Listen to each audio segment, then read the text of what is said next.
Alors, rebonjour les élèves de 6e. Aujourd'hui, nous allons voir un des épisodes les plus connus de l'Odyssée d'Ulysse avec le Cyclope. Cette fois, ce sera les sirènes, que vous imaginez bien. Et on connaît déjà bien Ariel, la petite sirène. Donc, on va voir si c'est la même ou le même sympathique personnage. C'est parti. Alors, voilà. Vous voyez ce titre intéressant et intriguant. Faut-il écouter les sirènes? Bon, à voir. Oui, que le chemin n'est pas très long. On retombe toujours un peu dans la même zone entre la Sardaigne, la Sicile et l'Italie. On s'enfonce un peu au milieu de la mer, voilà. Puisque quand il repart de voir Tiresias, il se retrouve au milieu de la mer. Bon, que va-t-il se passer? Faut-il écouter les sirènes? Au petit matin, dès que Circé apprend notre retour, parce que après être partie de chez les Cimériens, il y a un petit retour chez Circé parce que Ulysse a une promesse à faire. Vous vous rappelez à qui il doit tenir sa promesse? À Elpénor, oui, qui est mort juste avant leur départ pour le royaume d'Hadès.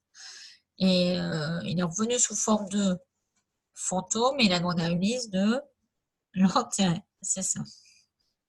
J'espère que vous avez répondu. Hein.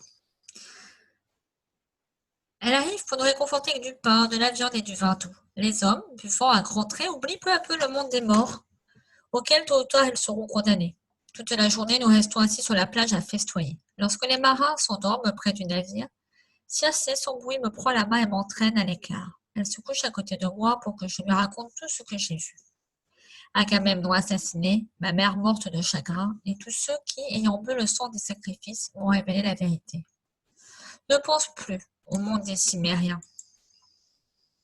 Ulysse, tu en es revenu sain et sauf. Alors, ne te laisse pas obséder par l'image de cette cohorte immonde, même si aucun homme n'a pu voir la mort en face sans mourir lui-même. Ce que tu sais maintenant sur le monde de l'au-delà doit au contraire t'apprendre à vivre.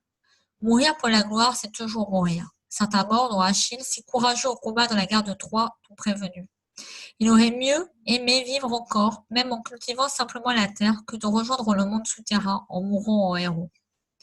Comment avouer à Circé qu'à cet instant, seul le visage de Pénélope, la femme qui m'attend, triste et pâle, me hante? Je crois sentir son parfum de bain-joint et lire dans ses yeux une inquiétude mortelle. Qu'a-t-elle fait de sa toile tondue sur le métier à tisser? Vous vous rappelez cette fameuse toile, quand il imagine le soir, la nuit, la voit défaire les fils un à un. Que raconte-t-elle avec patience? Quels exploits héroïques dans le motif de sa broderie? Où est le bon chien qui courait entre mes jambes? Est-il levé près du foyer pour se réchauffer? Je ne vois pas Télémaque. Brave-t-il déjà la mer, lui aussi, de ses dangers? Que faut-il offrir aux dieux pour les retrouver? Si je le pouvais, je sacrifierais 100 bœufs pour être avec eux. Ulysse, à quoi penses-tu? M'oublierais-tu déjà? Écoute-moi, demain, dès l'aube, tu vas repartir et nous allons être séparés pour toujours. Suis mes instructions si tu veux revenir à Ithaque et revoir ta femme et ton fils. Sinon, toi aussi, tu iras rejoindre le peuple des morts. Les dieux veulent encore éprouver ton courage, ta force et ta ruse. Ils te lancent de nouveaux défis. La première épreuve sera de résister à l'appel des sirènes. Ce sont des monstres à forme humaine, mi-femme, mi-oiseau. Elles ensorcellent tous ceux qui passent près de leur petit îlot. Elles ont l'air d'être sagement assises dans un pré, mais en réalité des os et des lambeaux de chair humaine pourris sont entassés à côté d'elles. C'est tout ce qui reste des corps de ceux qui les ont écoutés. Ne t'approche surtout pas. Passe au large, garde ton cap, ne t'arrête pas. Bouche les oreilles de tes hommes avec de la cire récoltée dans les ruchers des abeilles. Ils ne doivent pas entendre les chants irrésistibles des sirènes. Sinon, ils risqueraient d'affaler les voiles et de ramer vers elles. Je sais que tu aimerais bien écouter leur voix pour savoir ce qu'elles chantent. C'est plus fort que toi. Tu veux toujours tout connaître, même si c'est interdit. Alors, fais-toi attacher au bas de ton bateau, pieds et poings liés, pour être certain de résister à leurs chants. Si jamais tu demandes à tes hommes de te détacher, préviens-les qu'ils te ligotent plus fort au contraire. Si tu sors vainqueur de ce premier défi, une autre épreuve t'attend. Cette fois, tu devras affronter 2 monstres marins. Je ne sais pas quelle route tu choisiras pour rentrer, mais de toute façon, tu seras obligé de passer entre 2 énormes roches. Les marins les ont surnommées les errantes, parce que, brusquement, elles se mettent à bouger. Elles jaillissent des profondeurs de la mer pour s'entrechoquer à l'instant même où un bateau s'engage. Quoi que tu fasses, longer l'une ou l'autre, Tu es en danger et ton bateau risque d'être broyé. Celle qui a une cime pointue dressée jusqu'au ciel, c'est le repère de Scylla, un monstre effroyable qui habite là, dans une caverne. Personne, pas même un dieu, ne veut le rencontrer. Avec 6 têtes au bout de 6 longs coups comme des tentacules, elle dévore tout ce qui passe à sa portée. Préviens ton équipage. Ces 6 gueules menaçantes armées de 3 rangées de dents acérées, un peu comme les requins, peuvent arracher et déchiqueter 6 hommes à la fois. Scylla se déplace sur 12 pattes difformes. Lorsqu'elle parle, on dirait qu'elle aboie comme une chienne et ses cris résonnent jusqu'au plus profond des mers. Aucun marin n'a jamais observé un tel monstre, ni réussi à franchir son territoire vivant. Crois-moi, c'est une créature de l'autre monde. Scylla reste souvent tapie dans sa grotte à l'affût. Elle ne sort ses 6 têtes que pour pêcher des dauphins ou des chiens de mer et dévore tous ceux qui se sont égarés dans les parages. Quant à l'autre roche, elle se situe à une portée de flèche. Un figuier sauvage pousse sur sa cime. C'est le domaine de Charybde, un monstre qui engloutit la mer 3 fois par jour. Et quand elle la vomit, l'eau bouillonnante tourbillonne, l'écume jaillit en se fracassant sur la roche, dans un bruit effrayant. Ne passe surtout pas au moment où Charybde engouffre l'eau, tu seras inspiré toi aussi, avec ton bateau. Et même Poséidon, le dieu de la mer, n'aurait pas assez de force pour te tirer de là. Évite Charybde, garde le cap sur Scylla, tu ne peux pas te tromper. Les parois de la roche sont lisses, et sa caverne est orientée nord-ouest vers l'Éreb, le pays des morts dont tu reviens. Si tu arrives à naviguer entre Charybde et Scylla, n'oublie pas, il vaut mieux perdre 6 hommes que tout ton équipage. Mais Circé, est-ce que je ne dois pas combattre Scylla avec mes hommes si elle nous attaque? Malheur à toi, Ulysse. Tu ne rêves que de guerre et de combat. Scylla n'est pas une bête, c'est la mort en personne, sauvage, terrible, inattaquable. Tu n'auras même pas le temps de sortir ta lance que tes hommes seront déjà dévorés.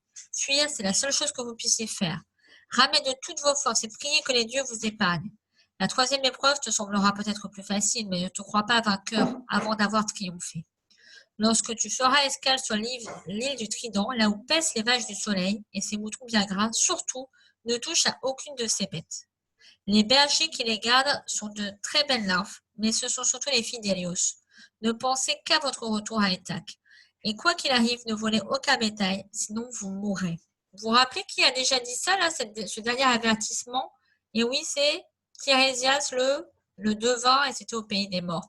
Il lui avait déjà dit de ne pas toucher aux bêtes d'Hélios, le dieu du soleil. Pour cela, Tirésias, le devin aveugle, m'a déjà prévenu lui aussi. Crois-moi, je ne toucherai pas aux vaches d'Hélios. Je ne veux pas rejoindre le monde des morts. Circé, est-ce que je reverrai Ithaque après tant d'épreuves? Les dieux enfin me laisseront-ils en paix? Je me suis déjà confrontée à l'oubli, à l'aveuglement, à la dévoration, à l'ensorcellement, à l'engloutissement. Que faut-il vivre encore pour se confronter à soi-même et savoir qui l'on est? Je t'ai révélé, Ulysse, tout ce que je savais de ton destin, et j'en ai déjà trop dit. Les dieux seront furieux contre moi. Cette nuit est notre dernière nuit. Bientôt l'aube se lèvera et tu partiras. Je ne pourrai plus rien pour toi. Larguez les amarres et chacun à son poste. Les hommes s'affairent et rangent les cordages. Préparent le mât et les voiles pour la manœuvre. Malgré moi, en doublant l'île de Circé dans le petit matin, j'ai un pincement au cœur. Nos routes ne se croiseront plus jamais. Désormais, pourquoi m'a-t-elle aidé? Par amour ou par intérêt? Je ne le saurai jamais et qu'importe. Mon destin est devant moi maintenant. Amis, je ne vous le cacherai pas, vous ne sommes pas au bout de nos peines. C'est ce que Circé m'a révélé cette nuit. Si nous ne voulons pas mourir, nous devons suivre ses conseils. En premier, fuir les sirènes et leurs chants. Moi seul écouterai leurs appels. Vous m'attacherez solidement au mât et si je vous demande de me détacher, surtout resserrez bien les cordes. Je donne toutes mes instructions et mes compagnons, et le vent nous pousse vers l'île de Cyrène. Les sirènes appellent, est-elle en vue qu'il faiblit, et c'est le calme plat. Les marins affalent les voiles et sortent les rames. Aussitôt, ils se bouchent les oreilles avec la cire des ruchers, et me lient, car m'attache au mât du bateau. Tous les hommes rament en cadence pour fuir, mais dès que nous sommes à portée de cris, les sirènes entonnent. Viens vers nous, toi, le fameux Ulysse, la gloire éternelle de la Grèce. Arrête donc ton navire pour écouter tout ce que nous savons. Tu repartiras chez toi bien informé, car nous t'apprendrons ce qui s'est réellement passé pendant la guerre de Troie, ce que chaque camp a enduré par ordre des dieux.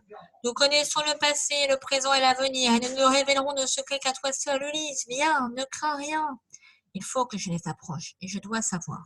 Ce qui est intéressant, c'est qu'avant, on pense toujours au chant, à la mélodie, à l'envoûtement, un peu comme on a chez Circé, qui c'est un peu un amour envoûtant, quelque chose qui va nous perturber. Mais ce qui est intéressant là, c'est pas tant la beauté des femmes ou la voix, c'est surtout ce qu'elles vont lui révéler. Et Ulysse a soif de tout savoir, très curieux. C'est ça qui l'attire. L'idée du pouvoir des sirènes, c'est d'attirer les gens en fonction de ce qu'ils veulent savoir, je pense. Il faut que je les approche. Je dois savoir. Leur chant est si clair. Pourquoi me tromperait-elle? Circé m'a menti. Elles seules connaissent l'avenir. Je n'ai rien à craindre de leurs chansons. Détachez-moi avant qu'il ne soit trop tard. Bon là, évidemment, le pouvoir est très fort, ce qui fait que même s'il connaît la vérité, il se dit que peut-être Circé se trompe et qu'il y a un espoir de savoir quelque chose. Heureusement, les ordres ont bien été donnés avant.